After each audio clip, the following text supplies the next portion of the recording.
How's it going? Good, how are you? Good. My name's Andrew. Jonathan.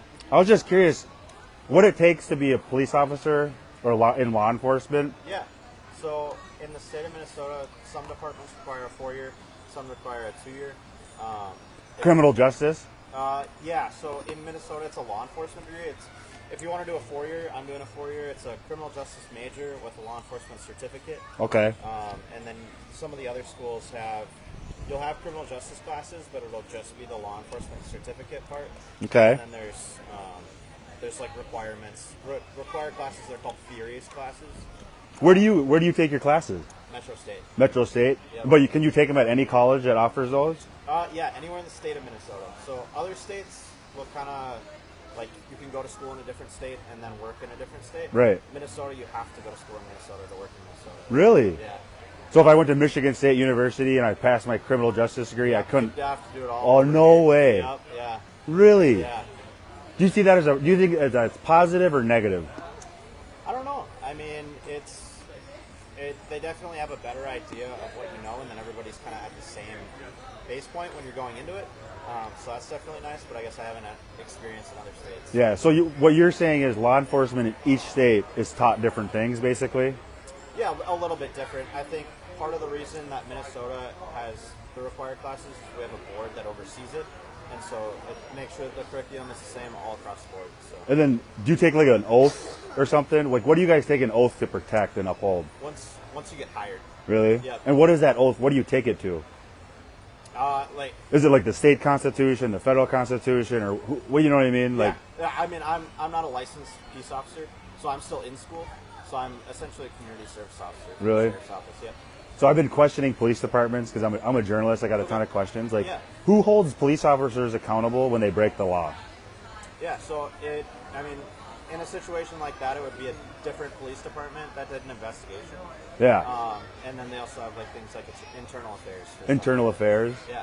Because I saw in the state of Florida, it used to be citizen review boards, and they got rid of it all, the sheriff's departments down there. Okay. So citizens aren't allowed to hold police officers accountable anymore, I guess, down in Florida. Yeah, but I haven't heard of that.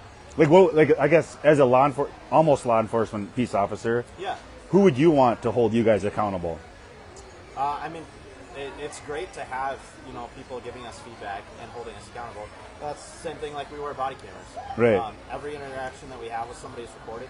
Yeah. So that's what I do whenever I have interactions with law enforcement now. Yeah. I've caught them lying to my face and proved it. Okay. So when a law enforcement takes an oath, right? When you swear an oath. Yep.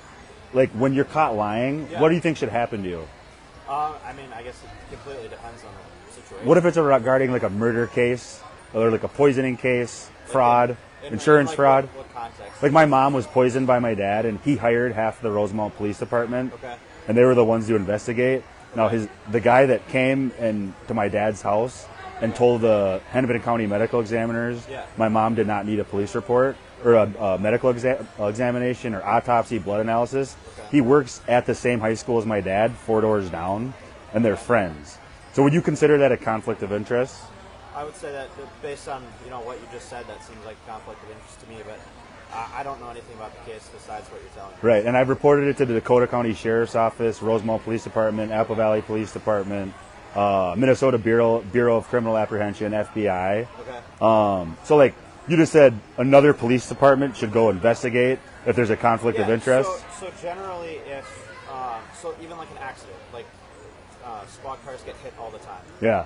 A different police department will do the crash investigation. Yeah. So if I rear-end somebody, a different police department will have to go out. It won't be somebody from the sheriff's office because that would be a conflict of interest. So it would be a different department that comes out. Right. So like if my dad helped hire half the Rosemount Police Department. What do you mean by helped hire? He wrote them letters of recommendation. Okay. And then again, he has a lot of them in their phone book, in his personal phone book. Okay. He's friends with them. Okay. Would you consider that a conflict of interest? As like the people doing the investigations? Yeah, like Paul Larson, Officer Swanson, and Officer Gage Litzner. They were all hired by my dad. He wrote them letters of recommendation, and then Officer Swanson went to Rosemount High School. He was a student of my dad. Paul Larson is the school resource officer, and they work together all the time. Who's your dad? I went to Tim Conboy. Oh, okay. Yeah, he poisoned my mom with rat poison. Oh, geez. Yeah, and I've wrote a written report to Dakota County Sheriff's Office. Okay. And they told me Rosemount has to investigate. Told the same thing to Apple Valley Police Department. They said Rosemount has to investigate. Okay. I called the Dakota County Prosecutor's Office. They said Rosemount has to investigate. And I've asked them to reopen the investigation, and they refuse to do so. So. Yeah, But I mean, that'd be above me. I mean, right, and that's a lot of people, a lot of law enforcement officers. Yeah. I call it mansplaining, and I'm not trying to call you out here. Oh, yeah. But it's either wrong or right. You know what I mean? Like, do you think it's okay for the responding officer to be friends with my dad, to investigate the death? In that case, if it's a suspicious death, no. Yeah, her body was purple for 2 weeks, and my mom told me she felt like she was being poisoned like the week before she died. Yeah. So Yeah, there. But like I said, like I'm not familiar with the case. I don't. Right. It's like nobody wants to be familiar with it. You know. Well, I mean, I'm not even a licensed cop. Like I patrol the park. And I just want your opinion. That's all. No, yeah. I know you're young, and so like there's a difference between wrong and right. Like, is that a conflict of interest? If they're in he has them in the cell phone book. He works with the guy every day at the Rosemount High School. I would have to really understand the case to like give you my opinion. Okay. Right.